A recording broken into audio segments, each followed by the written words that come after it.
Hello again, everyone. Welcome back to At America TV. My name is James, one of the e-guides here at America, and we welcome our audience members joining us online. We hope that you're doing well and staying safe. At America is the U.S. Embassy's American Center, and our mission is to provide a space for young Indonesians to learn more about the United States. We have temporarily moved to a solely digital platform so that you guys could enjoy us from the comforts of your own home. In this episode, we'll be having Studying in the US, what students should know and prepare for.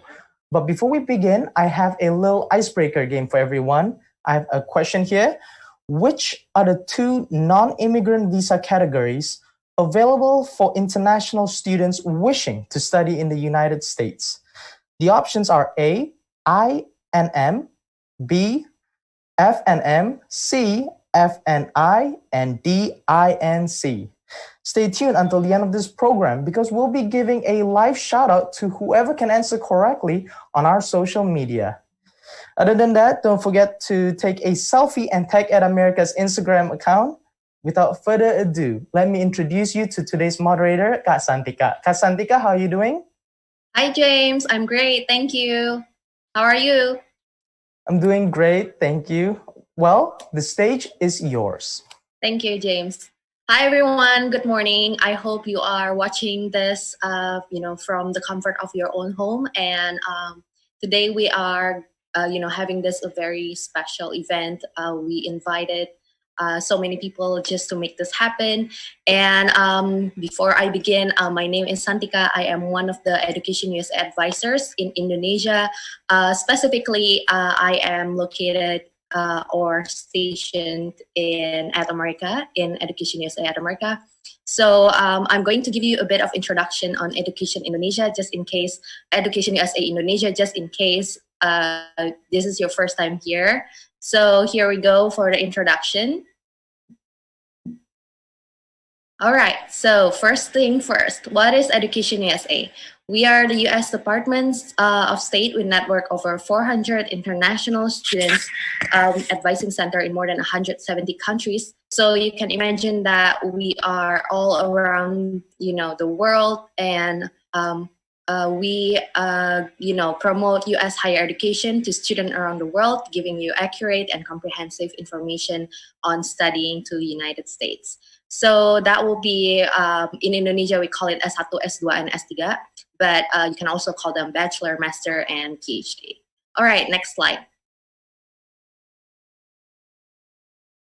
Okay, so in Indonesia alone, we have 8 centers and in total of 10 advisors. I'm gonna read this real quick for you, but then I'm going to give you the tips later on how to contact us. So the first center that we have is in Jakarta in US Embassy. There will be David and Iqbal as the advisors. And as I've mentioned, at America, there's also one Education USA center. It will be Fina and me. And then the next one will be in Surabaya, U.S. Consulate General. There will be Hesky. Another one in Surabaya is in Universitas Airlangga, Unair. There is Mbak Ambar there. And then the next one, we move to Medan. There is one in U.S. Consulate Medan. There will be Jeffrey as the advisor there. And then in Malang, we are in Universitas Muhammadiyah. It will be Mazaki as the advisor. And next one is in Makassar. We are located in Universitas Fajar. There will be Cendani there as the advisor, and she will also moderate today. Last but not least, we are also located in Banda Aceh. It's in Universitas Islam Negeri, UIN Araniri. It will be Lilis as the moderator there, and she will also moderate today. All right, next slide. This is what we can do for you. So if you are parents, you are a high school counselor, or you are a student yourself, and you're looking forward to plan your study to US, I think Education USA can do a lot for you. So these are the step-by-step from 1 until 5, but you don't have to come to us from the first step, or you don't have to follow from the first until the end. You can just pop in whenever you feel like you have questions and everything when you want to study to US, or you are confused when you are faced with certain information that you have from other source. right? So the first one is researching your option. When you want to look for the program, you want to look for the university to apply to, and you wonder like how to sort them down, and whether you want to ask for opinion if this is the best fit for you and everything. We can do our best to guide you on that part. And in the second part is financing your studies, whether you want to apply for scholarship, you're looking for one, or you are self-funding, everything's fine. We just going to guide you in the part. If you say you're looking for scholarship, then we can give you tips on how to find them and get ready for the application and everything like that. And in the third step, I think this one is kind of like the big step here. The third step is completing your application. In this term, it's the university application itself. So if you look at the requirements to apply to US universities, there will be a lot of things for you to submit or prepare, right? And one of the things are like the essay, CV, or resume, and TOEFL, IELTS, and other standardized tests that you will need, right? And in this part, Education USA Advisor will be able to give you an input on your essay and CV or resume. And you can just simply send it to us via email, and I'll let you know how to email us later on. So that's that. And you can also ask if you have other concern on the requirements that you have to fulfill to the US universities. We'll do our best to kind of give you, what to do and what not to do. And the fourth one is applying for your student visa. So this one is very self-explanatory. So once you got accepted, you will be, given like a document called I-20, and you'll be able to apply for student visa. But unfortunately, since we are currently closed for the visa application, you may want to wait a bit and then see how it goes. And we actually will kind of try our best to give you the updated version of this. And I'm assuming a lot of you here because of this, so stay tuned until the end of this section. And in the fifth part, there will be prepare for your departure. So this one will, usually it's a once a year event. And this year we are trying to make it online, which is this one. And we are making it compact. So it's a bit unusual. Unusual than the usual one. So this year we are inviting students who are currently studying there to give you like an insight on what their experience is like. And we also invite university representative to kind of talk about how the university is adapting to everything that's happening right now. And we will also talk about the visa later on. So yeah, stay tuned. All right, next slide. So in this slide, I am telling you on how to contact Education USA. So if you remember the centers that I mentioned to you, just insert the city and then at educationusa.org. So I'm giving you example here. Jakarta, Surabaya, and Malang, and at educationusa.org. You can insert also Medan, you can insert other cities that we are located in. And you can email us and ask us any questions. And if you need one-on-one advising sessions via Zoom, you can email that to the respective center here. You can just choose one, the closest one to you, to avoid confusion. If you wonder like, can I contact more than one and everything? Sure, you can, but we do suggest you to contact the closest one instead. All right, next slide. Okay, so this is the upcoming events. I'm very excited to tell you that we are going to make one in 23rd of July. It's on Thursday, 6:30 until 8 p.m. It's about everything you need to know before you apply for your master and PhD. So if you're here and you're looking forward to master and PhD degree in the United States, this one is for you. All right, next.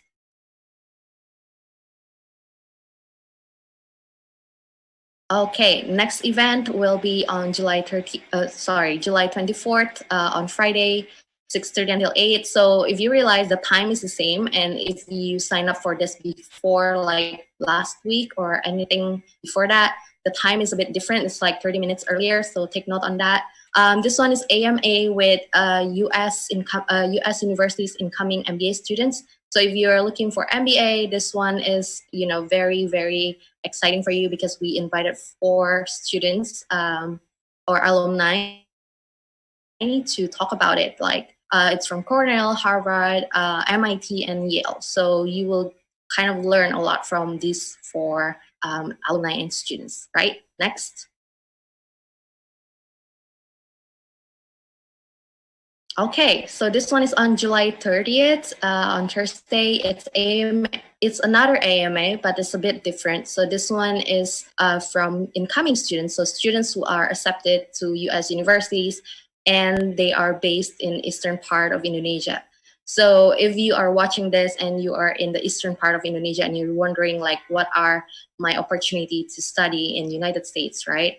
So these are the examples that you can be kind of one of them and come and learn from their experience and how they make it to be accepted by the US university. Okay, next one. All right, so you can also check our upcoming events from this source, educationusa.state.gov, or you can visit our website, adamerica.or.id/educationusa. If you want to learn more about Education USA, this is also the right place to go, so take note on this. And last but not least, if you're watching from Facebook, YouTube, Twitter, and other platforms, and you have questions, keep them coming because we divide this session into 3 parts. So the first part will be kind of from university update, and the second part will be student testimonial and experience, and the last one will be the visa. So we will have the Q&A at the end of each of these parts. So if your question is at the end of this event, then it's kind of like a miss for the Q&A. So keep the questions coming. We will try our best to answer. And don't worry if you are in other platforms like social media, you can send your questions in the comment box and our team will pass it to us and we will be able to see your question. And if you're in Zoom, use the chat box. We will be here for you. So yeah, there you go.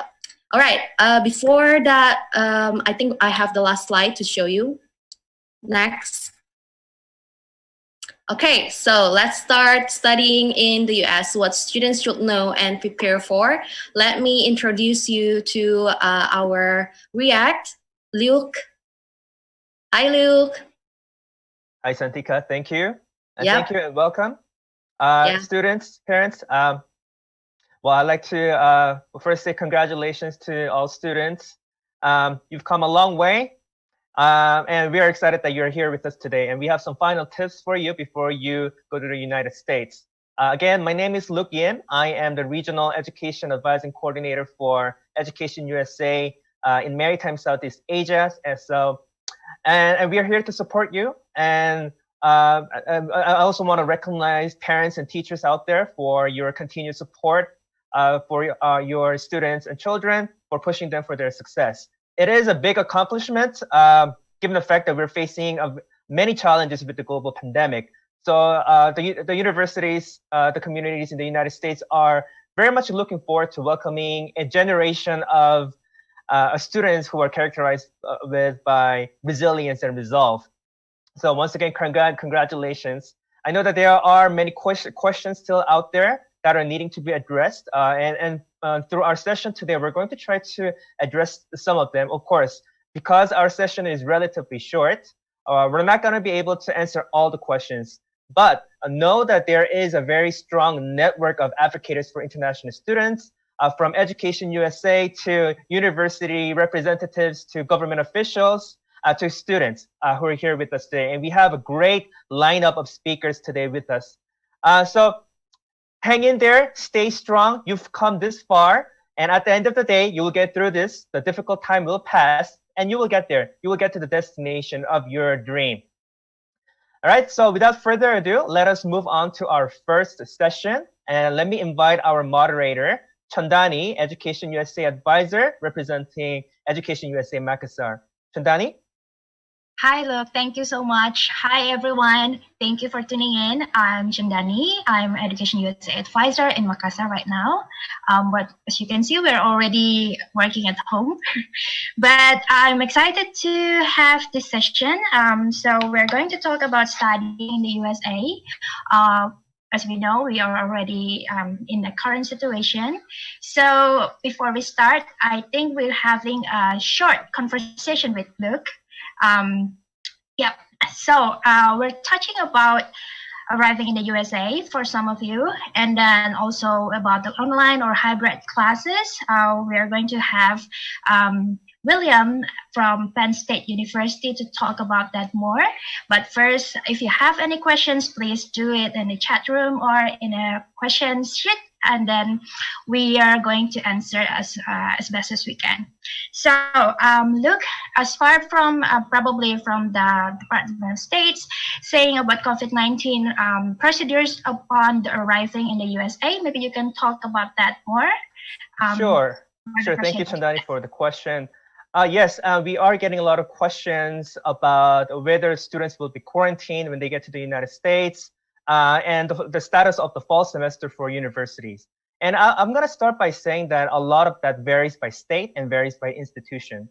So for some states, they're asking the students to be within quarantine for 2 weeks, but it really depends on the state. So you need to check with each state and how your institution is dealing with those policies that are coming from the government.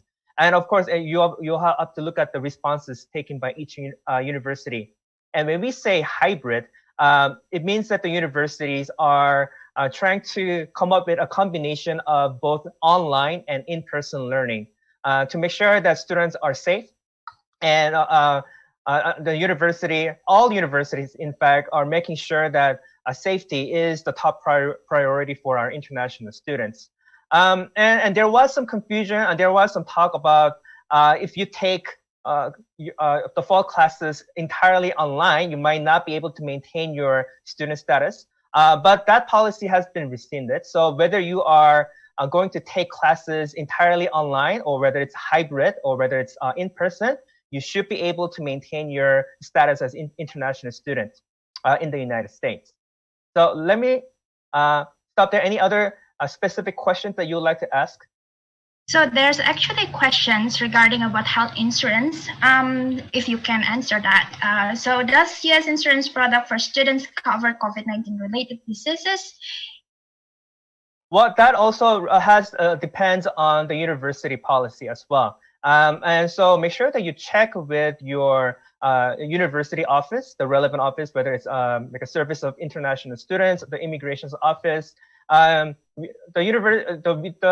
government is not recommending a centralized policy on how universities manage international students in terms of health insurance. And that does depend on the type of policy plans the universities are going with. And sometimes university recommends a certain plan that meets certain requirements, or sometimes university asks the student to kind of find a insurance that meets the standard requirements. So again, that question really needs to be directed to the relevant officers in your university. Okay. And I do see that there are some questions about visas. I think we'll save that for part 3, where we're going to invite a consular officer to address any questions that are related to visa and your immigration status. Okay, so about the online and hybrid classes, also I will save it to William, who is going to join us, sure.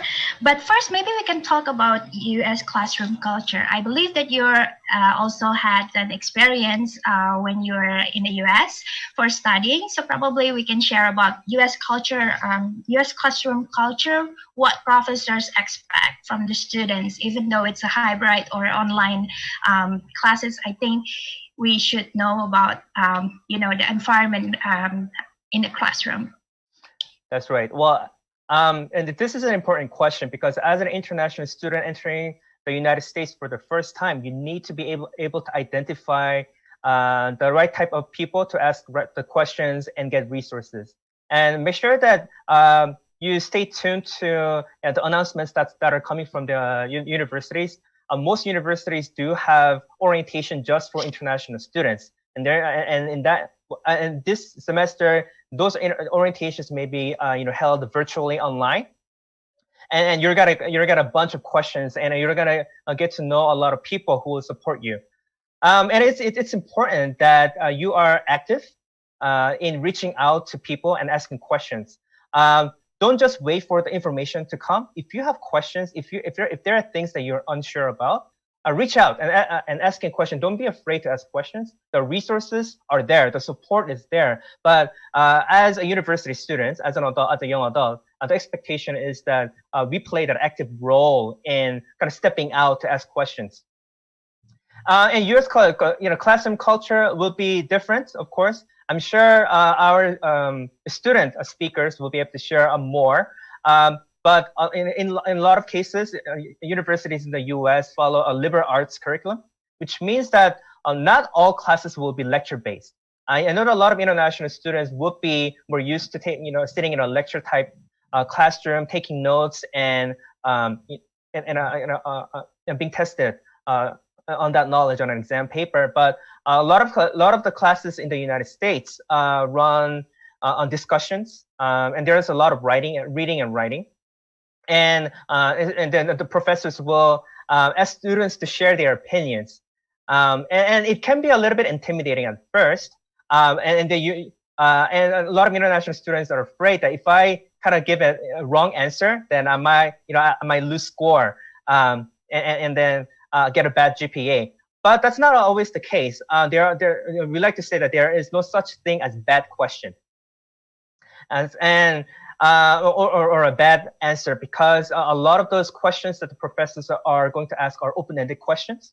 And for those questions, you might not actually have a definite answer. So it will be a good practice for you to be in an English discussion setting before you get to the United States, because that class, and then the classroom atmosphere and culture will be very different. And please see our professors as a friend and colleague. In a lot of Asian countries, we see teachers and professors as like higher being, right? They are above us. But for the universities in the United States, professors are like colleagues. We're like friends.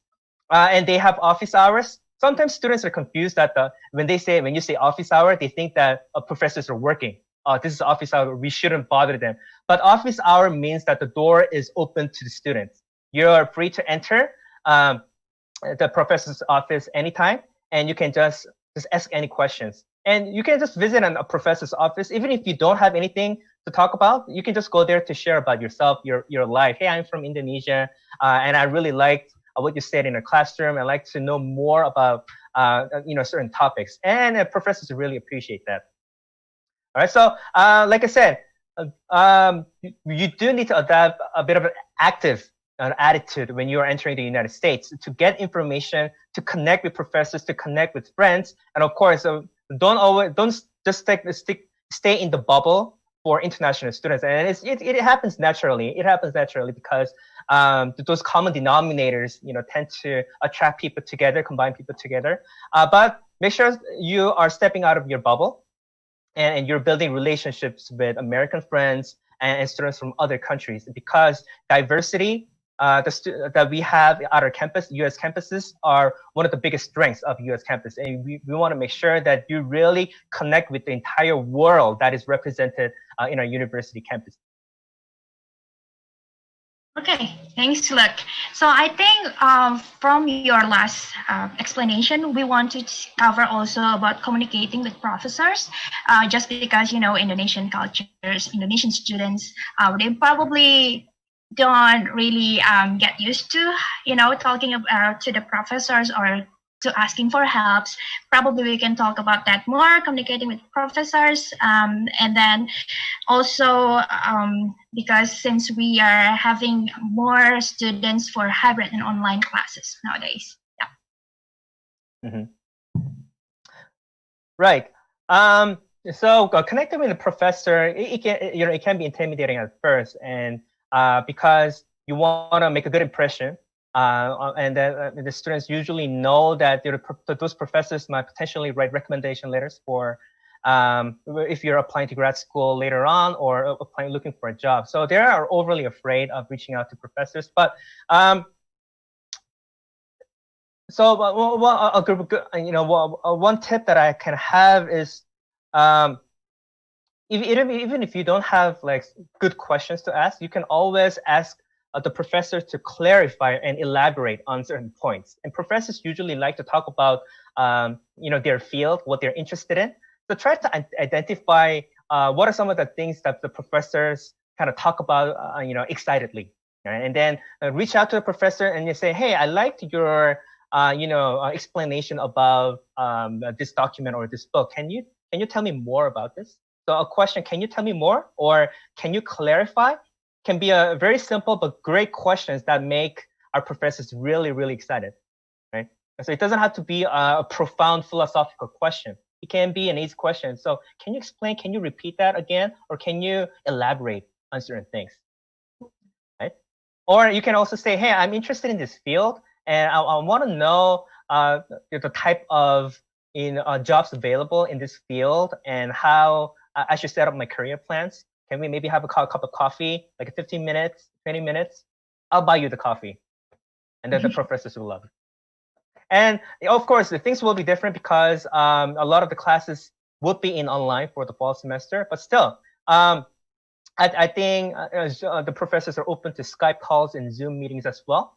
You can ask for a virtual coffee, right? Okay, can we kind of chit chat for maybe 10 or 15 minutes? I'd like to kind of share my plans for my life, and I wanted to see what you think about it. Am I in the right place? Am I on track? All right. Yes, thank you very much, Nick. Okay, I'll probably one more questions. Sure. So we're talking about also resources because probably usually if we are in class situation in USA, usually we have international advisor or having academic advisor talking about what classes should we take or what steps do we need to take to earn our degrees. And because you mentioned about liberal arts education systems where we have to take a lot of general educations as well, and also about talking about our major specifically, sometimes we do have specific advisor for that as well. So probably we can talk about resources while studying in the USA. Sure.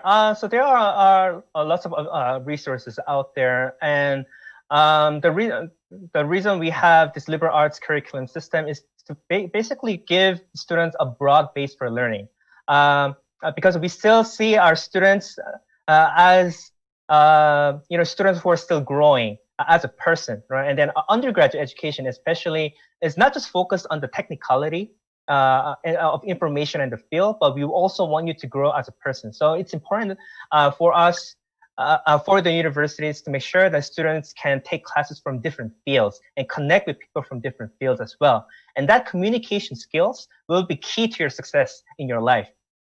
So even if you are only interested in engineering and nothing else, if you want to be successful in your life, you need to be able to, take the model that you create and, discuss with people in business, people in politics, people in law, different types of people in order to really lead a successful life. That's why these general electives are there for you to make sure that you get this breadth. And then, of course, most universities would have students to declare their major by the end of their second year. Then you will have that focus. So it's a big T, right? So you get a broad base, but you also are getting depth.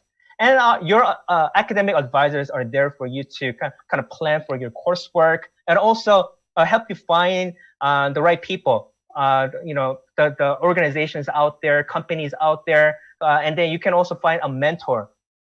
And then our academic advisors, career advisors will help you on the process from very early on, right?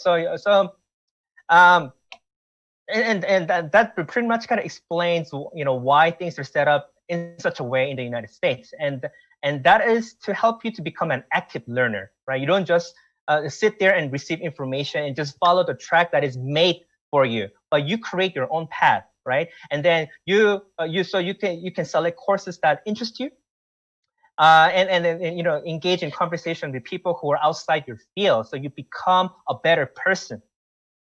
Okay. Hope that answers the question. Or is there anything else that I need to address? I think there are a lot of technical questions about online and hybrid. Sure. Online and hybrid class, but let me double check with our speaker, William. So, okay, I think he's on. We'll try to listen to his voice. Hi, William. Bill, can you hear me? Can you say anything? Hello?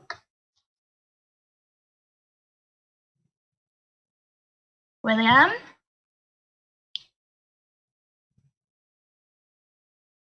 Okay. We need to unmute William. Yeah, I already told. Can you hear me? Oh, there we go. Awesome. Okay. Yes, William. Finally. All right. Thank you so much, Luke, for elaborate the questions that answered about U.S. classroom and culture, and also how important the communication are. During You're welcome. Thank you. So we're now having our speaker from Penn State, Pennsylvania State University, William, Assistant Director of Sponsored Relations, and we're talking about hybrid and online classes. So we actually have a bunch of questions, technical questions about online and hybrid classes. So for, okay, where is it? Let me double check here. Okay. Hi, Will. Can you hear me? Yes. Hi. Thank you for having me. Right. Great. So thank you for staying up late there. We really appreciate that. And probably you're ready to answer some of the questions, and we can talk or discuss about topics that we already discussed yesterday.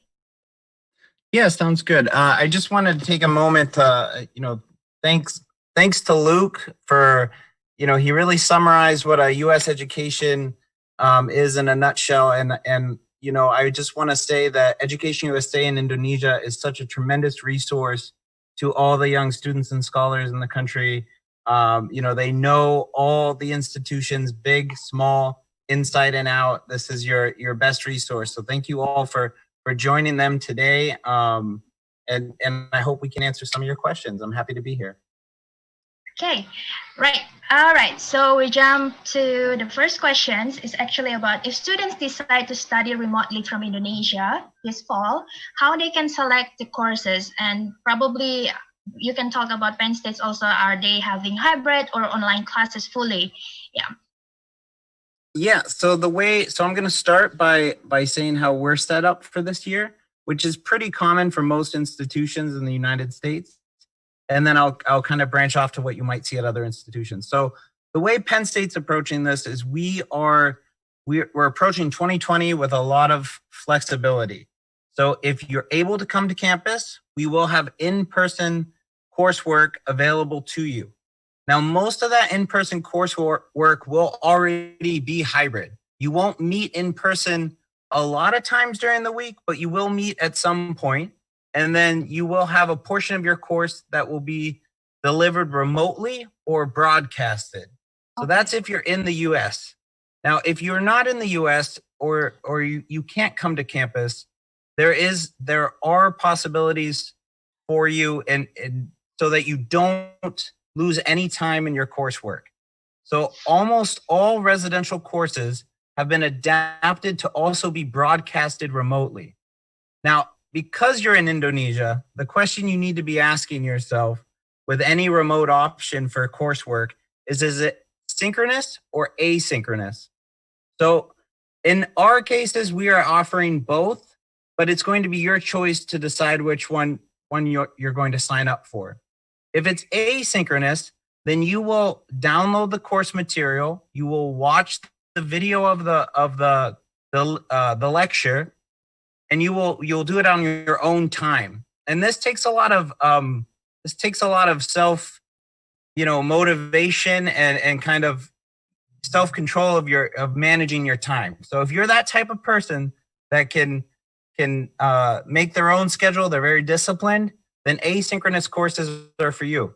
Now, if you need a really rigid schedule and you need to be able to tune in and interact in real time with students at the same time or that professor, you want to look for synchronous courses. The only challenge with that is we are 12 hours difference from you in Indonesia. So a course at 9 a.m. here will be 9 p.m. for you. But it might be worth it for you if you want to engage in real time with your other classmates and your professors. So those are the two remote options at Penn State. And those options also, you'll see a lot of that at other institutions as well. So you'll want to be mindful of what's live and what you can access in your own time. Okay, right. Thank you for that. So basically, if you have like an online classes, how they do, will there be engagements or discussions or live live assessments maybe during these online courses, or will it just be the downloaded part? So let me first say that all U.S. institutions are adapting their normal student affairs offerings remotely. That's tutoring services, that's studying groups, that's even counseling and other services. Okay. So those services are available to students remotely from Indonesia, those study groups, those tutoring services. Okay. Now, individual courses, you'll see a variety. In some cases, you'll still have office hours, and I know Luke mentioned it, and how, please, as a student, be proactive in those office hours, but they'll be offered remotely as well. You can drop in and have a call with your professor.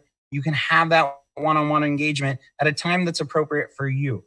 But one tool that we keep using at Penn State, and I know other institutions have been using it too, in Zoom, you can do these breakout rooms where you can make smaller groups of your other classmates, and you can discuss the topic together, and then the professor can pull you back into a bigger room and have a bigger discussion, or he or she can share some of the main ideas of the discussion. So there are mechanisms out there right now to create that smaller feel, even though you're so far away.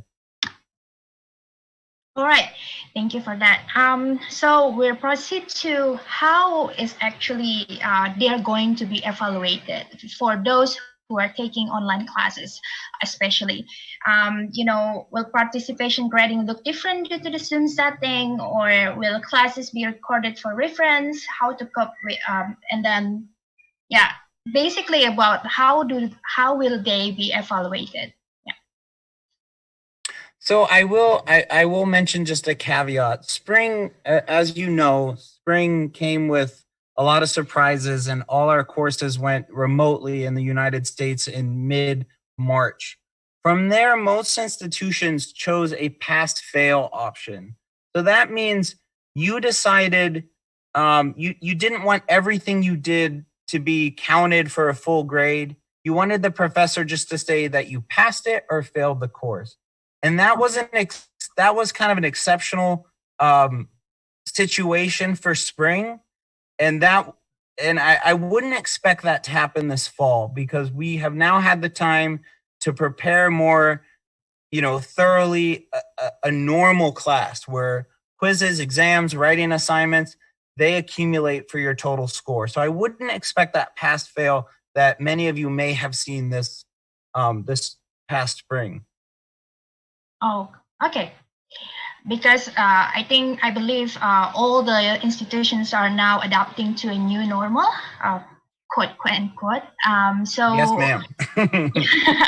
All right. So probably we want to talk about one question that I look on the chat box. Generally speaking, do universities allow you to take extra credit, let's say online or during summer, fall pre-attendance, more than their credit hour limit, as long as we do not transfer those credits immediately in our start term? Because, technically we are in online setting. Yeah. I'm sorry, can you repeat that? You were talking about extra credit, but then you broke up when you were talking about transferring credits. Oh, okay, so maybe we can focus on the extra credit. So you usually, if you're having 12 or, mandatory 12 credits and they want to take extra, probably 15 or more than that during summertime or maybe during, fall terms, is it possible? And then, the universities allowed that? Okay, so again, first I'm going to start with the Penn State example.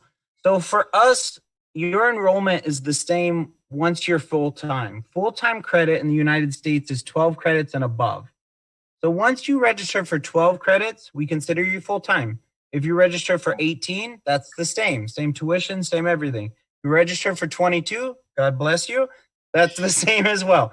So it's really what you feel confident in taking on, and it's up to you. And it also depends on what other activities you're involved in during your semester. If you're doing an internship, if you're doing some research, maybe you want to take 14 credits to just focus on those other things as well. But if you want to graduate early, you might want to take 19 credits every semester. It's we in the US, and it differs from Europe and some other places where what you study each semester is predetermined. It's very flexible in the US. It's really your choice. And I see a question, what are credits? So credits refer to credit hours. So a typical course is 3 credits. So if you take 12 credits, which is the minimum, that's 4 full courses. And I'm sorry, Jen, do you want to chime in there? I saw you speaking about credits. No, it's okay. I can translate it. So credits is actually SKS in Indonesian. So yeah, that's how that's how US terms to talk about SKS. Oh, there you go. But yeah, it's really up to you. You kind of choose your own pace. But I have had students that graduate a whole year early or a semester early because they really took on a lot of courses at once. So if you can do it, I encourage you and salute you. Great. So, all right. Oh, okay. So actually the questions is about deferral period. If taking credits about the limit, but do not transfer them. You probably want to see the chat box and answer the following question. Okay, I'm sorry for not specifying, but I am referring towards a deferral period. If I were taking credits above the limit during deferral period, but do not transfer them immediately on the start term, what would it be a problem? I am confused by that question. About community college setting, perhaps. Oh, I'm sorry. I'm not too familiar about the community college setting. Okay. Yeah. Well, we can. There might be a new speaker later. Yeah, probably one of our advisors can answer you privately about that, about the transferring. Okay, so we probably want to proceed about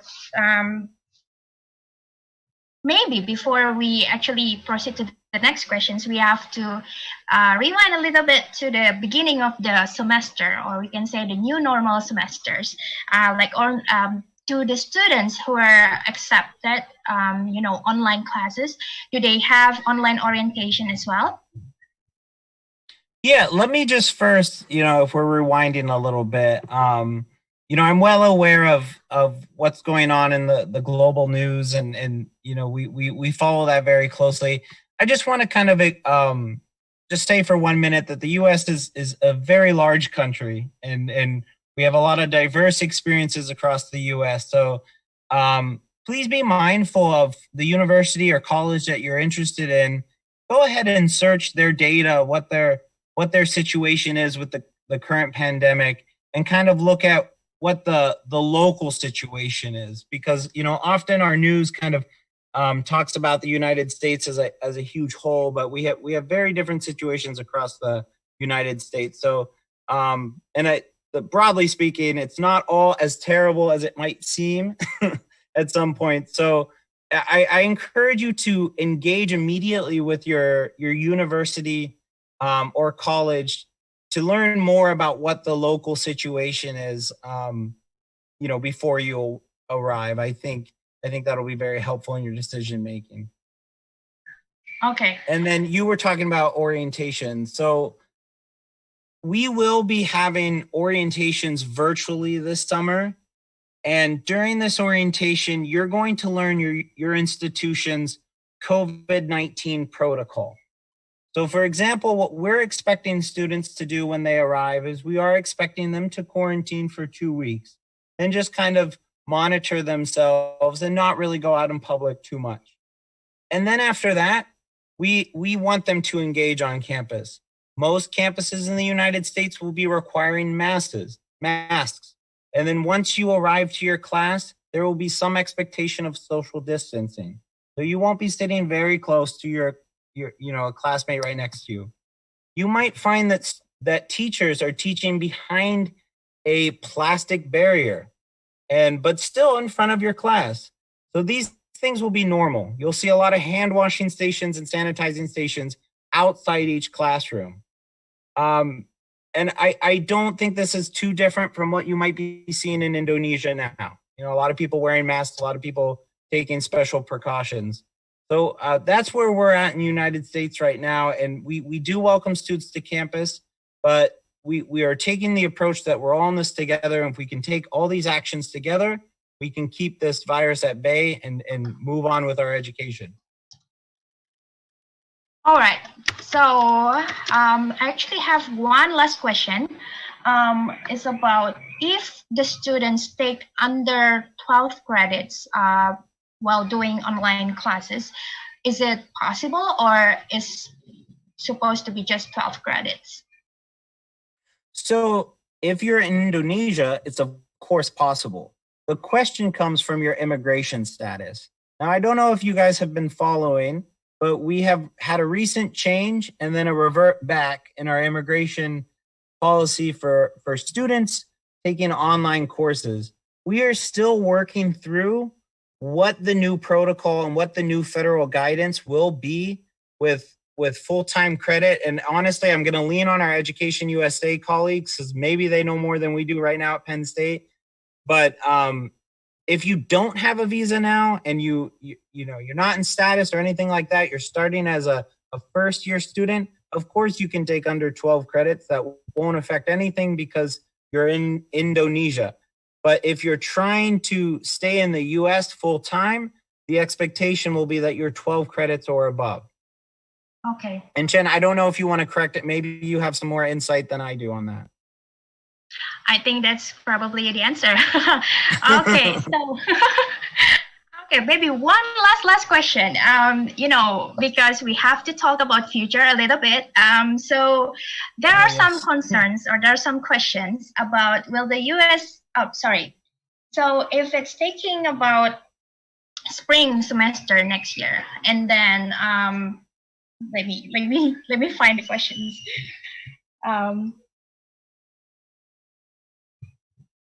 Okay. Well, I do see a question if you want me to answer that while you get that one. Is that okay? So, actually, there are questions about the future. So what are the chances that the spring semester, next year, will also be online? Is there a possibility of having a gap semester for international students in case of further closure due to the pandemic? Mm-hmm. So, spring, if anyone out there knows what we can expect in spring, I will. I'm all ears and I welcome your insight. We don't know what's going to happen in spring globally. We just don't know. We are preparing for both cases. We're preparing for a vaccine being readily available at the end of 2020 and more of an old normal coming back to play. But we are preparing for further social distancing, further remote learning. So we're preparing for both. The moral of the story is institutions in the United States are approaching everything with flexibility. And I don't think that's a bad thing because it means we're going to be flexible with you as well. The question was, can we defer? Can we come back in a year when things have changed a little bit? For most institutions, the answer is yes. We have changed so many of our deferral policies that if you don't feel comfortable starting this fall and you'd like to just accept your offer for fall 2021, most institutions are going to make that happen for you. We completely understand that maybe you're not comfortable studying remotely, maybe you're not comfortable traveling to the US right now, but we don't want you to lose that opportunity to study at our institution. On the same sense, is we also respect that someone doesn't want to delay their education and they want to, despite the pandemic, progress professionally, progress in their career. And for those students, we are offering remote options for them so they don't have to delay their studies due to the pandemic. So the key word here is flexibility, and US institutions right now are being flexible on all levels right now. All right. Thank you very much, Bill. I think our time is up. And we can save the questions about the visas and also, the returning students for the next sessions. Thank you very much, Bill. And yes, thank you for everyone who who asked questions. I'm sorry, I cannot answer all the questions, or we cannot touch all the questions, but I believe our advisor will do our best to answer one by one. And if you do have any questions, we have emails and then other resources that you can ask us about that. Thank you very much, Bill. Thank you all for your time, and thank you to Education USA, and thank you all for joining us today. Good luck in these, we're all in uncertain times. I wish you all the best as you make these decisions for your education. I'm going to leave my email in the chat box. If there's something that I can answer specifically about Penn State, please send me an email. I'm happy to do so. Thank you all for your time. Best of luck to you. All right, thank you. So our next session is going to be student life experience, testimonials from the alumni, and head on to our advisor from Aceh, Lilis, and see you. Bye-bye. Hi, Chandani. Thank you very much. Now we are going to have another interesting session. It's about student life experience and how, they cope with the pandemic. And now with us have joined two excellent students. One is Agasha Ratam. Hi, Agasha. Hi, how's it going? Good. All right. So Agasha is the current undergraduate student at Yale University, right? And yep. We also have another excellent speaker, which is Ratna Ariyanti. And Ratna, hi Ratna. Hi. Oh, wonderful. And Ratna is the current graduate student, currently studying at Penn State University. Okay. Perfect. Yeah, perfect. So we are going to discuss about how you guys deal and, adapt with the current situation, studying in the US. But before we proceed to more questions, including from the audience later, let's start with, when did you start your study in the US? Oh, who wants to start first? I can start off on this. Okay. Yeah. So first of all, hi, I'm Agasha. And first of all, thank you, Lilis, and thank you. I would like to thank the team at Education USA for having me here. It's truly an exciting opportunity to be able to share what my experiences have been like studying in the US, and also going forward, what are the challenges with this current pandemic in mind. Right. So to answer the question, my journey of studying in the US actually started earlier than my college years. Mm-hmm. So I grew up in Jakarta. I went to school between kindergarten and 9th grade in Jakarta. And all those years, I've always had it in the back of my mind that I've intended to study abroad, not necessarily in the US, at some point during my education. But due to a lot of factors, I never had the chance to do so until basically when I was finishing up middle school. So once I was in the middle of 9th grade, I sort of decided to apply to high school in the US. Mm-hmm. and you know, I decided to go there, and then a couple of years later, that's when my college application process started, Mhm. and you know, time flew by really quickly, and before I know it, I'm like 1 year away from finishing off college. Okay. Yeah. Also, I guess I can talk a little bit about what initially pushed me to pursue an Right. education in the U.S.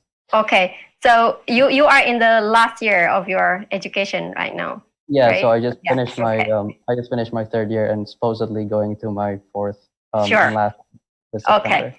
Okay. What about you, Ratna? When did you start your education in the US?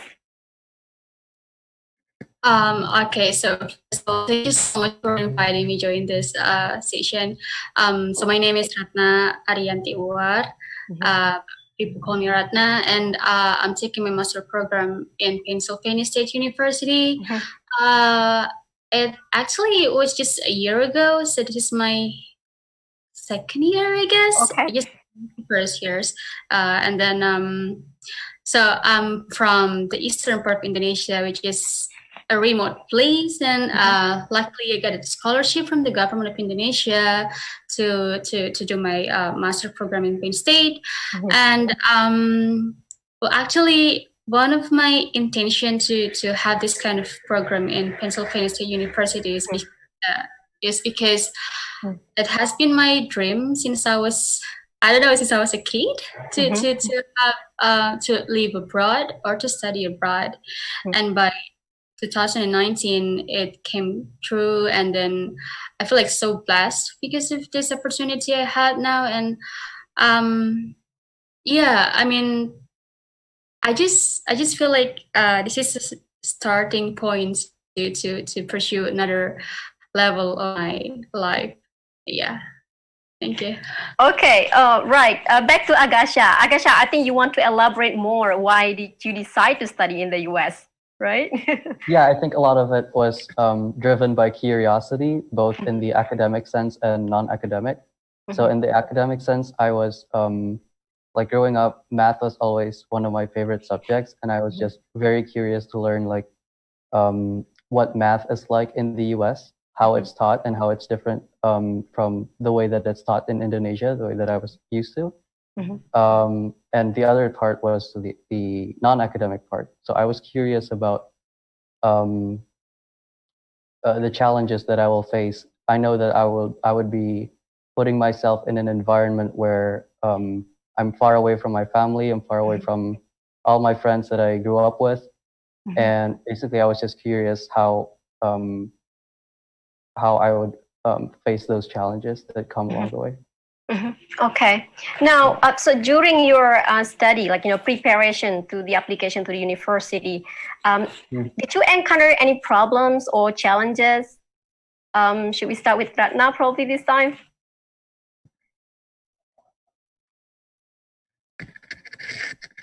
Ratna? Hello? Ratna, can you hear Sorry. me? All right. Yeah. No problem. Yeah. Yeah, sure. Yeah, probably. Do I have to repeat the Yeah, question? I missed a quick. Okay, the question. Yeah. Thank you. During your, application to university, did you encounter any challenges, and how did you cope with that? Absolutely. I mean, I've been spending like a year more or less to find a university, and then because I got the scholarship from the government of Indonesia, so like we had 10 months in total to have pre-study program and doing kind of preparation with TOEFL and IELTS, and that was really challenging because I have to spend like a year before I get to the university, and dealing with a couple of times revising my essays to be applied to the university.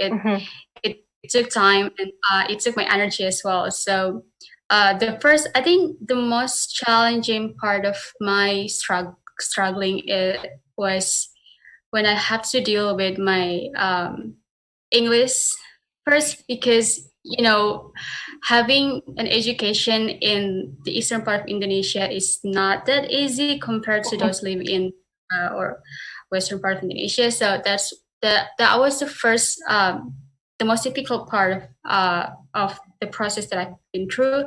But after I go through the process, I feel like this is what process should be. You know, like get into the process and enjoy it, and then through that process. And so that's what I feel. Yeah. Did you consult with, like, for example, Education USA? I heard like you're one of the advisees, right? Hello, Ratna.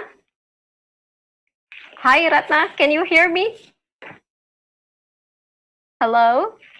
I assume Ratna is having, like, connection problems. Again, like, Ratna is now in eastern part of Indonesia, so she returned during, since the class is online. Probably while Ratna is back, let's turn to Agasha. So Agasha, how did you prepare your school application, and is there any challenges, and how did you cope with that? Yeah, that's a very good question. One thing I learned, just echoing Ratna's points earlier, the application process, especially for U.S. schools, is very long and time consuming, and also effort consuming. Right. So I guess one thing that I would like to bring attention to is that the timeline is very important to keep in mind when you're applying for schools in the U.S. So at least for undergrads studies, colleges usually accept applications until December the previous year, whenever you're trying to enroll. And if you want to, like, make sure that you don't get rushed by this deadline, it's usually a good idea to start planning way ahead of time. So this could be like maybe a year or even more before this deadline. Yeah, so this would be like in the middle of 11th grade. If you could start your application process then it would be like very ideal. And Yeah. also, sorry. Yeah, go ahead, Gasha. No, I was just going to go into the different components of the application for undergrad applications, at least. So Alright. as far as I know, in general, there are three components. There's the transcript. So this would just be like a copy of your school report. And then there's the standardized testing, as Santika mentioned earlier in the introduction of Education USA. So this could be so most schools require either the SAT or the ACT, which tests your, let's say, reading, math, writing, and science proficiencies. And keep in mind that you can't just like expect to take this test once and then just be done with it. This is something that you have to prepare for a very long time. So if you could get this out of the way in the earlier stages of your application process, it would be like ideal. And also, for us international students, we also need to submit the TOEFL scores, and it also requires practice. And finally, the third component is the essays. And these are basically questions that each university posts. And the point of these questions is is for the admission officers to get to know you as an applicant, to get to know you not only as a student but also as a person. So I think many people might have different takes on this, but in my opinion, this is probably like one of the most important components, because scores and testing, those are just while there are important numbers, the essay component really completes the story. So, and it's usually just like the other two. It's like a long process, so you can't just write it in one go. And it'll take, just like any other papers, it'll take a lot of editing, a lot of revising. So if you can maybe get a head start on it, like as soon as the colleges release these prompts, and you can start thinking about these questions and like how you want to approach them. And maybe even if you could start working on them like when school is out of session, that would be ideal, because like when you're doing both school, like regular schoolwork, and like college applications, that would be like time consuming, very time consuming in my experience. So yeah. So I believe that timing is a crucial part in, like US application, right, to the university. And agree with you, like you really need to prepare it ahead of time. And if you need assistance, do not hesitate to reach out to Education USA, right? Right. I think, so thank you, Agasha. Now we have Ratna back. Hi, Ratna, you're back. Sorry, I lost my internet. No problem, no problem. And now we are talking about online learning, Ratna. So, right. So you mentioned about the time you prepare your application, which is quite long, a longer time, and you got assistant, right? Yeah. And now let's move on to the next question, which is like, how is it like to study in the US right now and before? I believe it must be really different. Should we start with Rana this time? Sure. So I start my program in August, I guess. Yeah, August 2019. It was nice at the first time I went there, because that was my first experience studying abroad. And then a month later, it was so demanding. It was so depressing. Because I had a lot of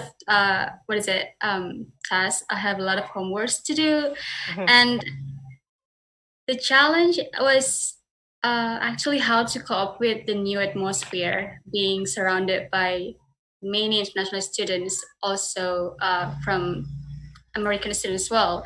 So I thought that it was very challenging. It was very demanding. But after I did the whole semester, I've done the whole semester, I found myself more ready to enter the new level of my study program. But then I think by the second week of March, everything was ruined because of coronavirus. This crisis led a lot of things to I don't know.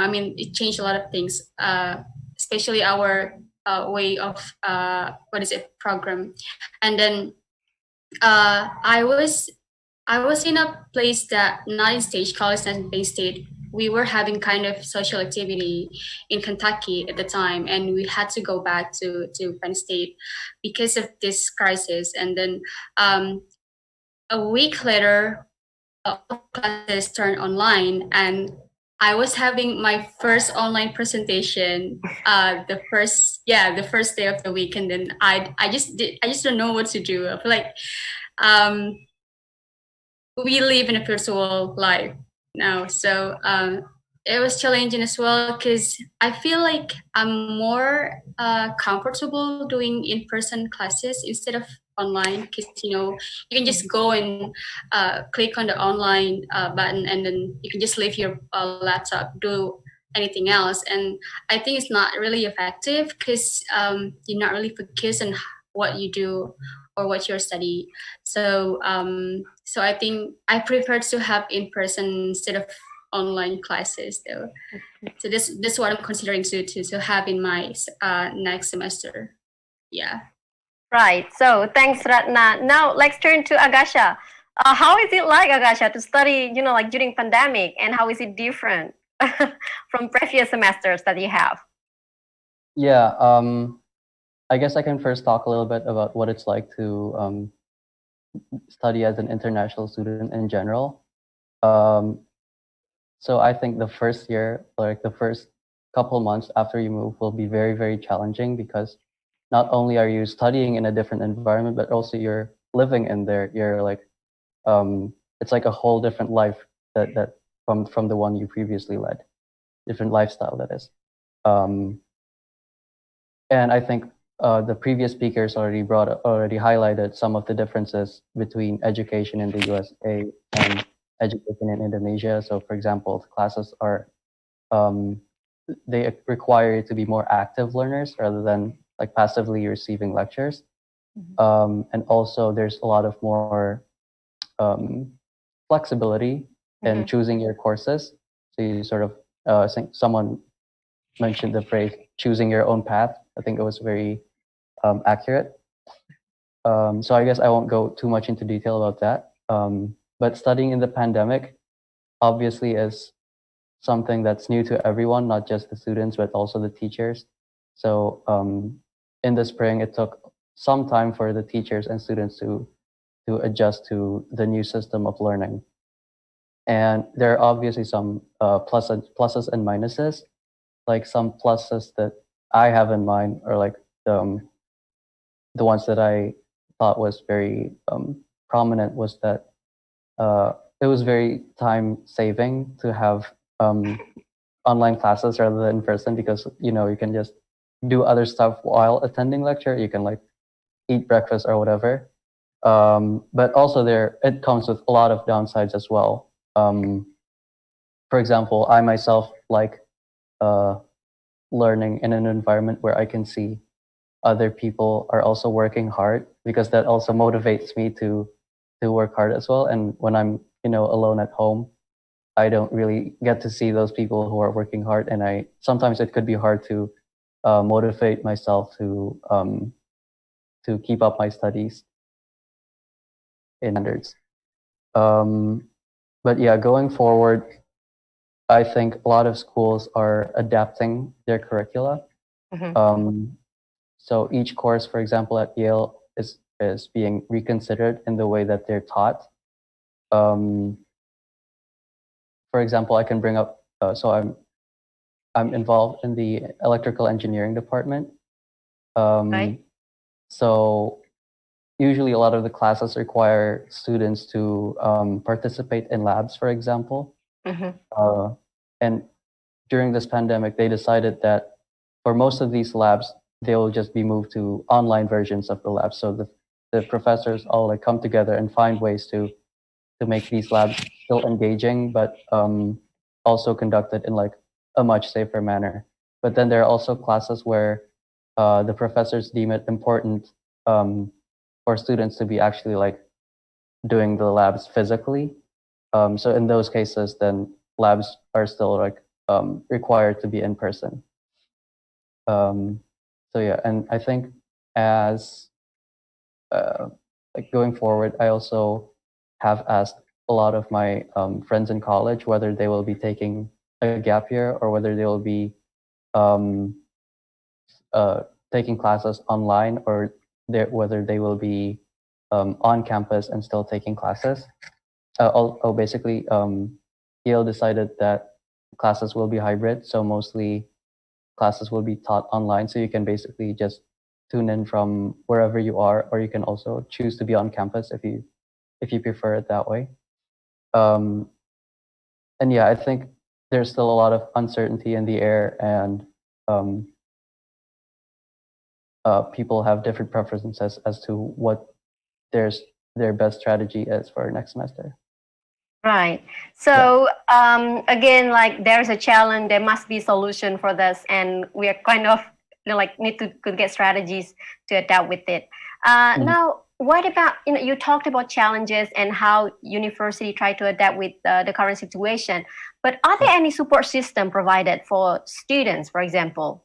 Like probably Agasha, since you were the last speaker, would you like to elaborate more on that? Yeah. Yeah, obviously universities understand that students are facing new challenges that they never expected. So they're trying to make it as easy as possible for students, both like academically and non-academically. So for example, when I left the school in March, I left thinking that I was just going away for a spring break, so like for 2 weeks. But then they told us like, oh, you can't return, by the way. And so I've never been back to campus. So the school decided that they will pack up each of my belongings in the dorm. So I thought it was kind of nice to not have that concern and have that off of my mind. And also academically, I think teachers will continue to have, let's say, office hours, and there will also be teaching assistants who will still conduct office hours as per usual, even though it's online. But I think teachers and professors, as well as other resources on campus, are trying their best to accommodate for these challenges that appeared during the pandemic. Right. So again, like there must be support system to support your study, and it's all about communication, right? Yeah, for sure. Okay. Now turn to Ratna. Ratna, what kind of support system did the university provide for your student? Okay, so I'm speaking on behalf of my Penn State.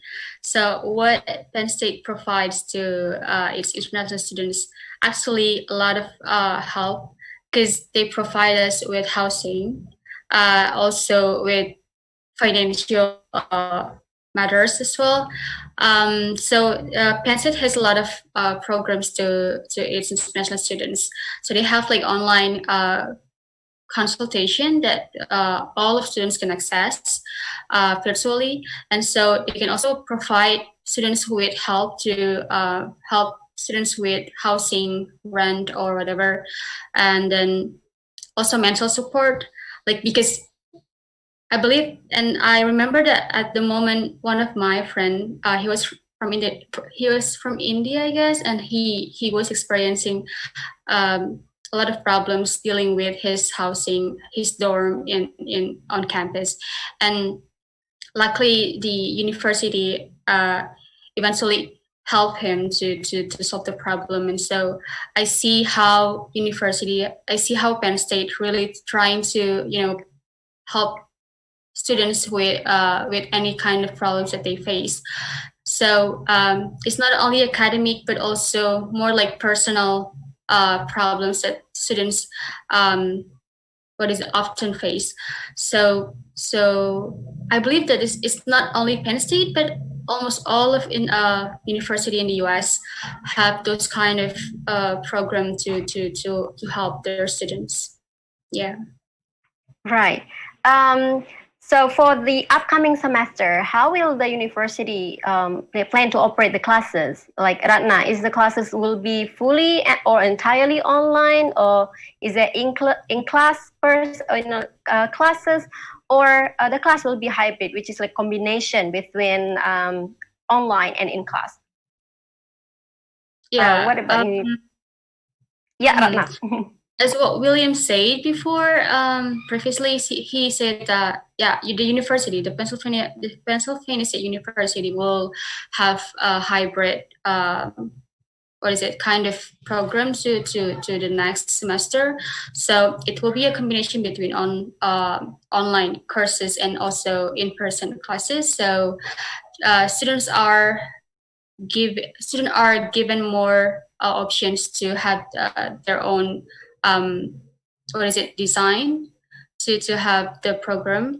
And so I believe that, if I'm not mistaken, the university say that by August, or no, by November, the classes will be taken online, all of them. But before it, we will have hybrid classes. Yeah. Right. What about in Yale, Agasha? Yeah, so I mentioned earlier that Yale chooses the hybrid system. So Right. most classes, whether lectures or smaller seminars, they will mostly be online. And I think for Yale, they decided that classes will only, or like everyone has to leave campus after Thanksgiving break. So like between November and December, everyone has to be off campus. I think they want to make sure that the campus is clean, like they want to clean all the dorms and stuff, so that hopefully they can reopen for spring of 2020 safely, spring of 2021. Right. But yeah, outside of classes, I think for this fall, they're adjusting in other parts of campus life. So for example, the dining halls, for the dining halls, they will set up like these plastic dividers so that people will be sitting in sort of booths rather than on tables. And for the dorms, I think usually there are some rooms that have 2 beds, so like 2 students can live in there. And for this coming semester, I think they decided that each room will only have one occupant at max. Right. So yeah, so these changes are definitely coming into play, not just in classes, but also like in other parts of life. Okay, so nice. Thank you so much, Agasha. For the final questions, is that what advice would you give for future students? Like, Agasha, you want to start? Yeah, I guess one of the things that I would like to say is that when you go to the US to study, you're not there only as a student, but you're also like you're also part of the community. You become part of that college community or like the city where your campus is located. So try to explore ways in which you can be involved on campus, not just through academics. And I'm also very guilty of this because oftentimes I lose track and I tend to focus solely on academics. But I think there's also value in pursuing things that are non-academic. So you can join clubs, like student clubs, and then you can maybe be involved with like sports or something like that if you're interested in that kind of stuff. Right. But definitely try out new stuff is my key takeaway. Okay. Any comment or advice from Ratna for future students? I'm 100% agree with what Agasa said. I just want to add like 3 main points, I guess, like that future student could consider before they decided to study in the US. First, I think you guys have to be mentally ready and strong enough to face any kind of new things that will happen in your life in the US, especially. Be more patient, because that was what I'm trying to do as well until now, and be passionate about what you're going to do, because I think when you're patient enough with what you plan, and I believe that you'll be nailing all of the conditions that you'll face. So yeah, mentally strong, patient, and passionate. Yeah. Okay, right. So we have a question here in the chat box asking, like, okay, the question is, how important is it to be physically present in the US during your first semester? And is it essential to build an adaptive character or skill during your study, I believe? And it also asked about if we do always start the classes this year and experiences the classes remotely or not face-to-face, will we miss out on a big portion of what you have experienced? I think like the question is, now studying online, am I going to miss important thing or interesting part in the US? Anyone would like to take this question? I probably will go with the second question, I guess. I don't know. Okay. Any part? You wanna answer the second question or Yeah, I guess so. Yes, so, Anna, go on. Yeah. So I did online classes from March to in beginning of April, and then I decided to go home. Now I'm in Indonesia now, and I experienced very hard time because the different time zone between Indonesia and then US. So what I learned is, yes, of course, I was missing a lot of things that I can have in person classes. Mm-hmm. So like direct communication, and then you will be more intimate to the class instead of having the online one. So what I noticed when I did the online classes is my focus was ruined because I can just go click the online button and then I can just leave my laptop right while cooking or back to sleep. So that was I I try to avoid the next semester. So I think that what I missed the most from in-person classes. Yeah. Okay. Any additional note? Is we only have 2 minutes left. Agasha, very short comment on it. Yeah, I think I completely agree with Ratna. I think there are just some aspects of physical learning that's missing when you do online classes, and just being physically present in the classroom just keeps your head focused, as opposed to you know, sitting in your own room or like even in your own bedroom. Right. So yeah, there are some differences. But yeah, I guess it applies differently to different people though. Right. Okay. So thanks, Agasha. Thank you so much, Agasha and Ratna, one more time for your willingness to be the speaker for these events. Really appreciate your time with considering the time zone differences, Agasha, but Ratna is not in Indonesia. Yeah. And we definitely wish you best of luck for your study. And we will see you later, right? See you when I see you. Thank you so much. Thank you so much. Thank you. Right. Hi, everyone. Now we're going to have another session, which is the last session, and it's about legal aspect. We saw a lot of questions in the chat box regarding visa and other things. And for that, I would like to invite Luke as a react to moderate the event. Hi, Luke. Passed over to you.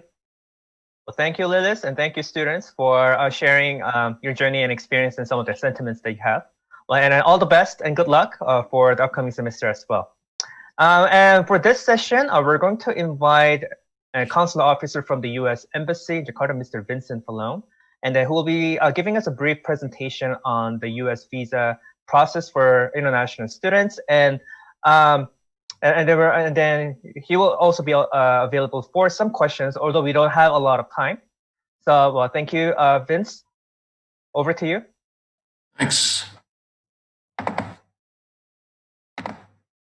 Okay, so I'm here to talk about student visas today, and I'm here to probably be the bearer of bad news for a lot of you. So let's just go ahead and see what our is. Visa services are still suspended indefinitely. We don't know when we're going to restart. We do, I promise you, we will prioritize student visas. We know that everyone wants to get as quickly as possible.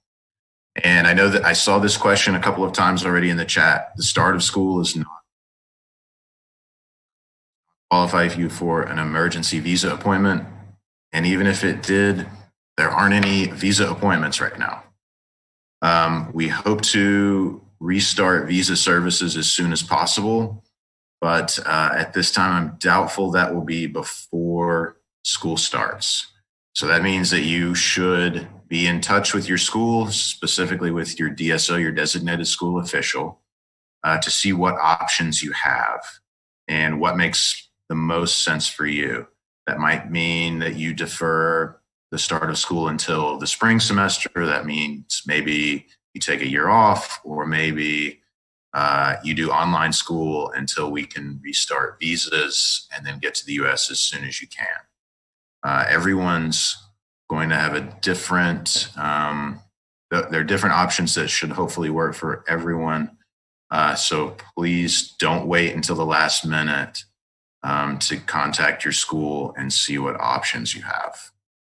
Okay, so now that I've given everyone the bad news, we're going to go through a few pointers, a few things that you need to know about applying for a visa. We will restart visa services sometime. So let's assume that some of these are already done. Apply to a school. School will give you an I-20. You have to pay a SEVIS fee. Online application for the visa. And then the last thing is that you'll come to the embassy, and some of you will speak with me, or you'll speak with my colleagues. What to bring? Confirmation letter, DS-160, which is what you get after. 20, all your documents related to your study. Now that we have a visa reciprocity fee as of so there's an additional $220 that you'll have to pay after you're approved. Okay. You'll speak to a consular officer, and the consular officer will say, okay, I need you to go over there, pay the fee, and then come back. So that can be paid in cash or in credit card, as long as your name is on it, or if your parents are with you, they can. Okay, so some of the reasons why you might be denied a visa. You don't show up with the right documents, you haven't paid your SEVIS fee. That case, cases like that where you haven't paid your SEVIS fee, we'll just tell you to pay it and bring back. Now, some of these other things, if a consular officer thinks that you are an intending immigrant, and what that means is that you come in to apply for a student visa, but through the interview, it becomes clear that you really don't have any intent to study and you want to go to the US and stay. You probably will be denied a visa. You misrepresent facts. So what this boils down to for the consular officer, the question that we ask ourselves when we're talking to you is, does this make sense? Does what this visa applicant, what they're telling me, does this make sense? Does this go along with the program that they're applying for? Other information that we'll ask you. But don't worry, I think probably 95% of our student visa applicants are approved. But just come in. It's okay that you don't have to have a right answer for everything. We're not going to ask you about your grades. We just want to know, does this story that you're telling us make sense? Are you a credible student going to school in the United States? Okay. Now, when you go to the US, obviously these things, you have to take your passport with your visa, show them to the Customs and Border Protection. And so if you don't have everything, you'll be sent to secondary inspection. It's possible that you'll be sent home. So that's why we say hand carry all these important documents and just keep in touch along the way with your designated school officials so they know. There, you need to be able to contact them if something does go wrong. Okay, maintaining student status. You have to be a full-time student to maintain. Okay, and what that means is 12 credit hours per. Now, as we've talked about, as you've heard from Bill earlier, there's been a lot of change in regulation about kind of means what full-time study, or you would not be allowed to go to the US and study in a program that is 100% online. So there's still quite a bit of flexibility in that because of coronavirus. But again, this is something that you should keep in touch with your designated school officials about, not particularly with the embassy, because they're going to have better answers for that than we are. So once you come in and get a visa interview and we issue you a visa and you get your passport back, that's kind of it for us here at the embassy. Other agencies at that point take over, immigrations and ICE, Immigration and Customs Enforcement, and Customs and Border Protection. Okay, and also this is all part of the Department of Homeland Security. And so there's a lot more information here at studyinthestates.dhs.gov. There's also a lot of important information there about maintaining status, about transferring if you go somewhere and you decide, or if you want to go to community college for a year and then transfer to another school, how to keep your visa valid, that sort of information. There's a lot of it at that website. So DSO, we've already talked about that quite a bit. You should keep in close contact. Very important for you to maintain your visa status. Another question we get a lot is about work. And the answer is maybe you can work. Depends. You have this information here. You have to have approval from your DSO. You still have to maintain 12 hours of credit. you whether you think you can balance that. Maybe not in your first year, maybe in your second or third year, you decide that you can and you want to get a job or you want to work on campus. Again, these are things that you need to consult with your DSO about to make sure that you are keeping your visa status, keeping a valid visa. If you work more than you're supposed to, if you drop classes in favor of work, then you won't be a valid student anymore. And that may affect you getting a visa in the future. Okay, so frequently asked questions. How long can I stay in the United States? Well, you can stay in the United States as long as you are in status as a student. Student visas have a maximum validity of 5 years. Now, does that mean that if you have a 6-year program or if you stay in the US for 5 years, you don't have to leave on the day that your visa expires? You can, the visa expiration date, that limits when you can enter the United States.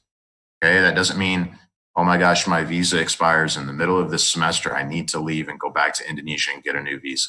It's not what it means. You can enter the United States up to the very date that your visa expires. Okay? As it says there, just have to maintain student status. But if you leave and your visa's expired and then you're trying to go back, then yes, you'll have to get a new visa. Okay, and so we'll end it with this, and then I'll take some questions. The decisions you make as a student can have lasting impact. So we do occasionally have people come in for a tourist visa, B1, B2 visa, who have been arrested.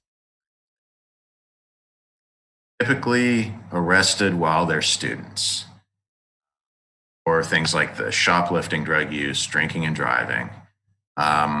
So just caution you to avoid those sorts of actions because that will have an effect on the ability for you to get another visa in the future, whether that's a B1, B2 tourist visa or an H-1B visa, which allows you to work in the United States.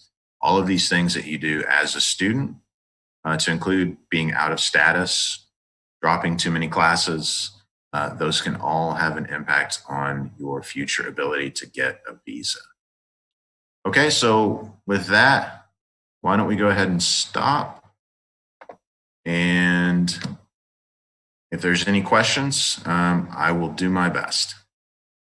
Thank you. And we do have a lot of questions, and thank you for providing the overview. I think you touched on a lot of points. Of course, there are a lot of questions about the timing of, when the visa services will reopen, and when it opens, how the process will look like. We hear that the student visas will be prioritized, and what are some of the things that we should know and prepare when it gets close to opening? Yeah. So the first thing you should do is I would recommend that you just get in the habit of once a week or so checking the embassy website, which is id.usembassy.gov. When we're able to reopen for services, we'll make announcements there. Now, what it means to prioritize visas is that you will be able to, we set up our appointment system, and if we say, okay, this week we're going to only do student visas, then only students will be able to apply for appointments that week. So that's what it means by prioritizing student visas. We understand that everyone is kind of ready to get things started again and get to the US. So student visas will be a priority over a typical B1, B2 tourist visa. Okay, thank you. Well, we have a lot of questions. Of course, a lot of those are personal and specific questions. I think those questions can be directed to like a consular office. But let me try to select the questions that might be more broadly applicable for the audience. We do have some prospective students as well. But for an incoming student who is scheduled to have an interview in October, and this student is considering to take classes online and then actually enter the United States in the spring, should he keep the appointment or should he just cancel application and reapply? I would keep it for now. Okay. At this point, we don't know that we'll be open in October yet. I know that there are some people, we get quite a few emails every week, and I know that some people have made appointments, and those are in, I think, mid-August is when we had some open. It is unlikely those will be able to have people in the embassy by then. So if you do have an appointment and we're not yet open for visa services, those will be canceled. You'll probably find out a week or two beforehand, and then we'll have to reschedule it. Okay. Well, and if the student ends up canceling the appointment and kind of reapply, then does the student need to get a new I-20 with a different date? No. No, I would just keep what you have for now. Like we're still sort of we're still working through this like everyone else is. So don't just hold whatever you have already. I would say just keep it for now. And as we get closer, hopefully things will become more clear, especially as we get out into October, what the fall is really going to look like for the embassy, what it's going to look like for schools in the US.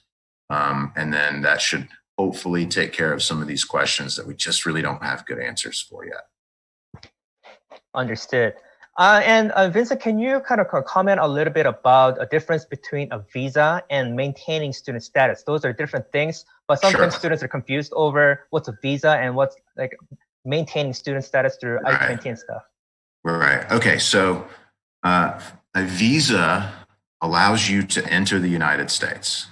So you're going to go to the airport with your passport, with your valid visa, and when you get to Los Angeles, when you get to LAX, a Customs and Border Protection officer is going to ask to see your visa, your passport, your I-20, maybe your receipt of SEVIS payment, and they may ask you a couple of questions. So the visa is what allows you to get into America. Okay, so student status is if you are not a student anymore, you cannot stay in the U.S. You're supposed to leave the U.S. And so you maintain student status by keeping at least 12 credit hours. So where this comes into play in some cases is you're doing poorly in a class, you're only taking 12 credit hours, and you decide to drop it. So, okay, I'm not going to take Calculus 2 for the rest of the semester. If you do that, you need to pick up another class to stay at 12 credit hours. If you don't have 12 credit hours, you're not a full-time student. You are not in student status anymore. And that means you need to return to Indonesia, okay, or at least leave the United States. So that's the difference between the visa, which allows entry, and student status, really, which allows you to stay. If you have a B1, if any of you have ever been to the US on a B1, B2 visa before, you'll know that the customs officer at the airport will stamp your passport and write a date in it. Typically it's 6 months, and that's how long you're allowed to stay in the United States. For an F1 visa, you're allowed to stay as long as you're in status. So they won't write a date on it and say, okay, well, you should be graduating in 4 years. 4 years from now, you have to leave. It's just while you're in status. So your student status allows you to remain in the United States.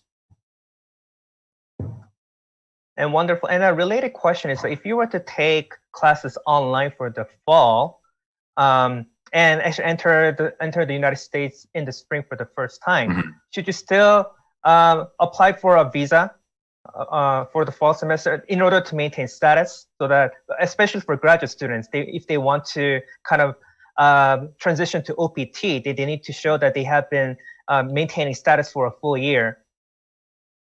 That's a very good question. I think that's probably best to check with your DSO on these questions.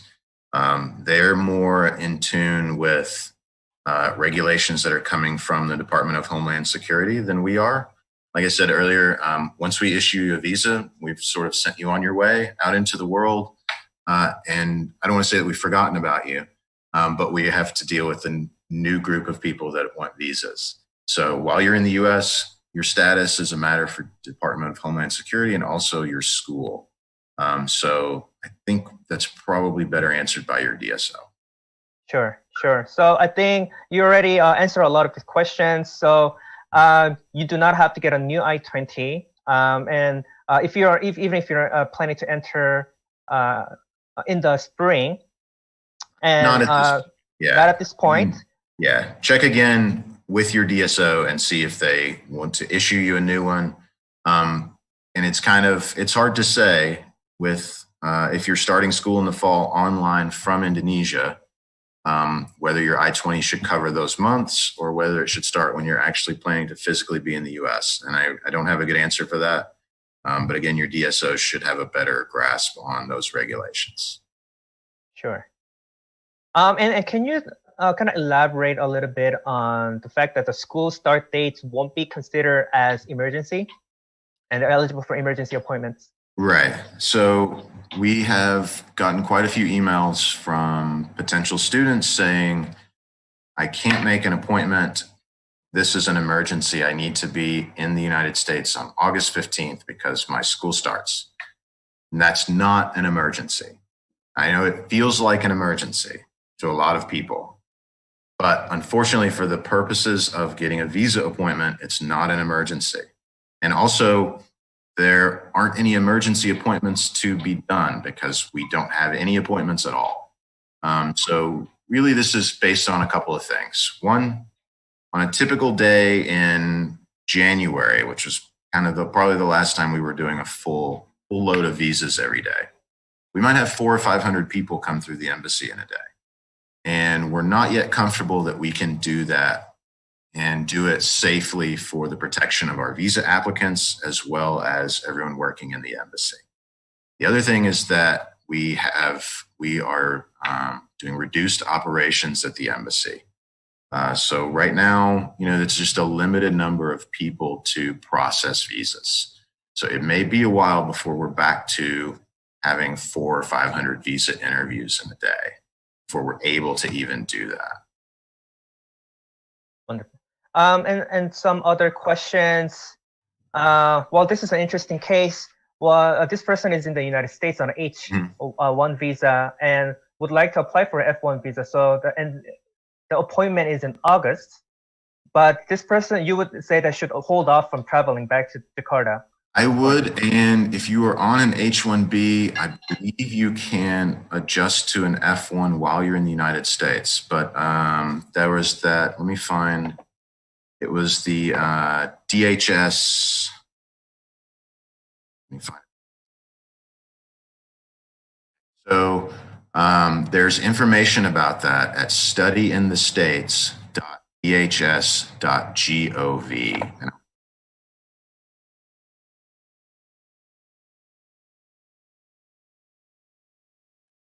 Okay, so I'll put that in the, I'm sorry, I just sent that to one person.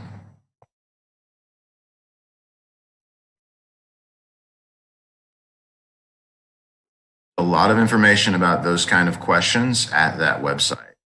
You can do, can you transition from F to H-1B? Can you transition from H-1B to an F1 visa without leaving the US?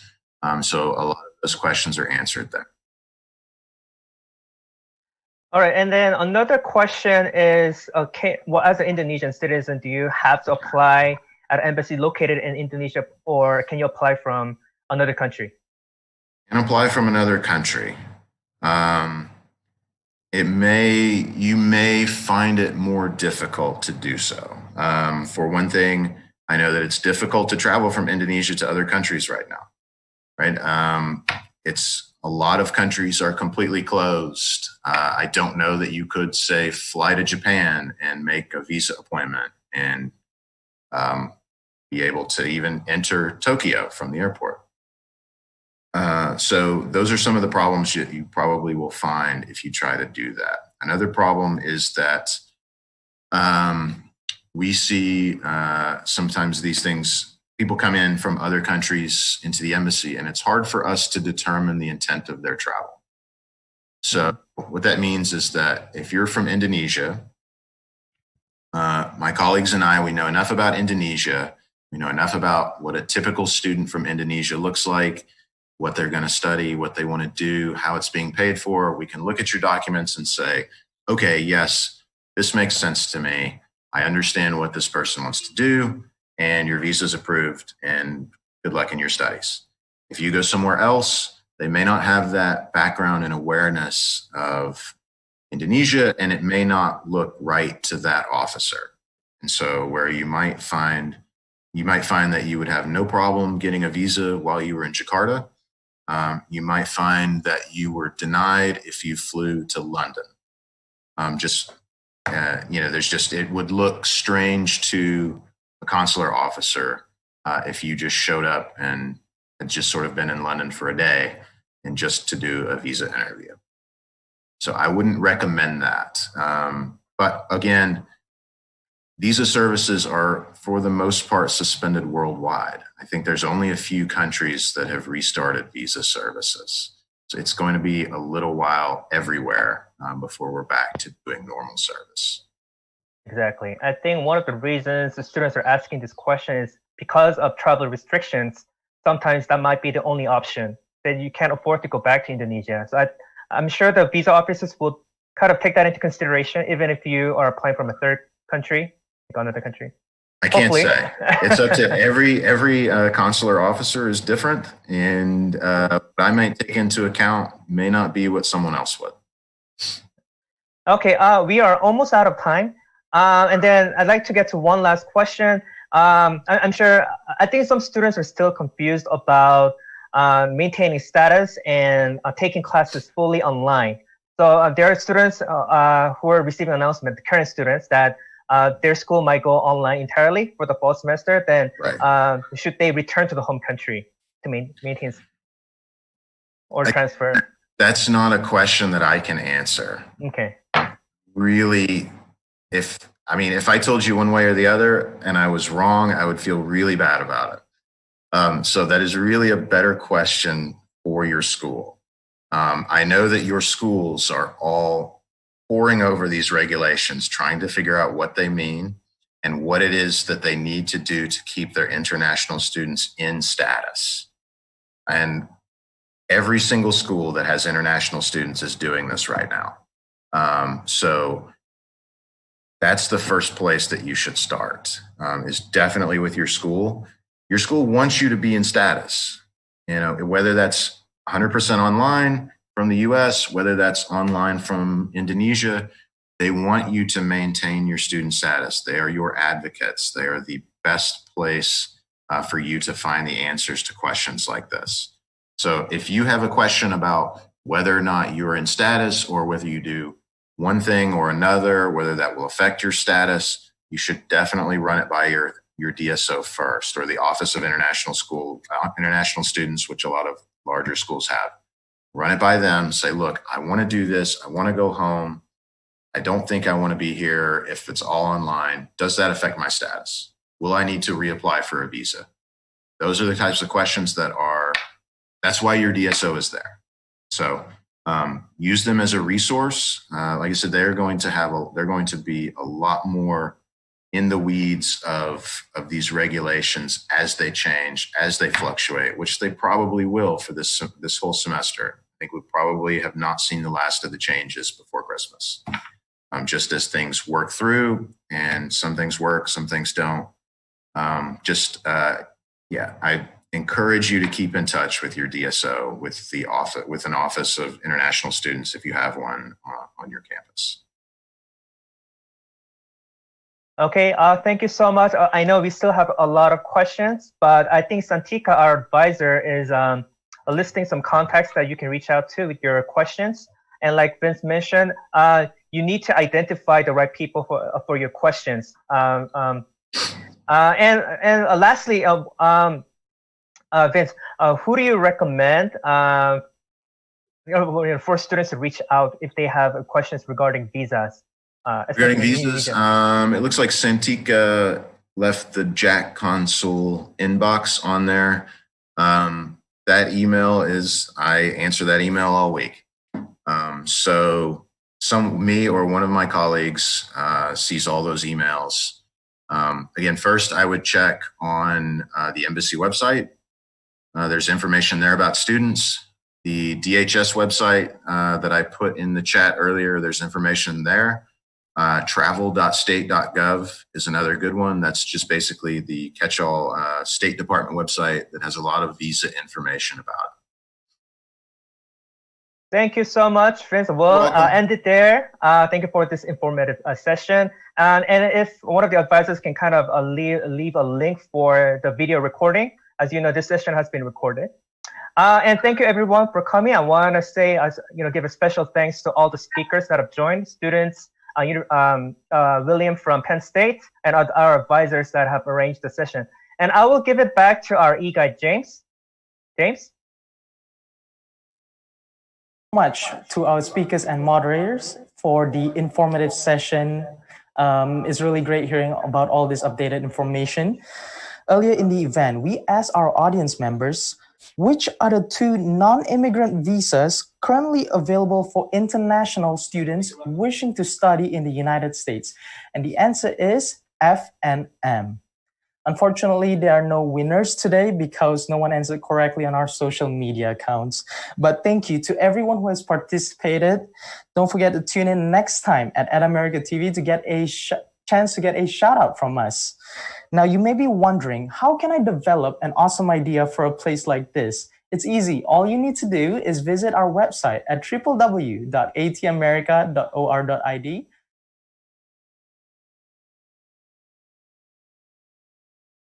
Be reviewed and your event might be featured here soon. You can also subscribe to our newsletter for all our weekly updates. That wraps this episode. It's been fun, everyone, but we have to say goodbye for now. Follow our Twitter, Facebook, and Instagram at @ATAmerica for all our weekly updates, fun contents, and so much more. Also, don't forget to subscribe to our YouTube channel. Thank you again. My name is James. See you next time at America TV. Bye.